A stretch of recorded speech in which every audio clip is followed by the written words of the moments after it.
2024 ची निवडणूक ही इंडिया आघाडी जिंकणार।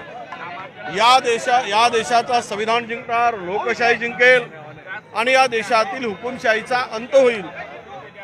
आणि म्हणूनच नागपूरची जागा सुद्धा काँग्रेस प्रचंड बहुमताने जिंकेल आणि काँग्रेसचा गड काही वेळेसाठी थोडासा ढासळला म्हणून म्हणण्यापेक्षा थोडासा लोकांनी बदल परिवर्तन केला होता, पण लोकांना अजूनही या नागपूरचा गड काँग्रेसचा प्रचंड ताकदीनं काँग्रेससाठी इंडिया आघाडीसाठी एक नंबरचा असेल विजयामध्ये, हा मला पूर्ण विश्वास आहे।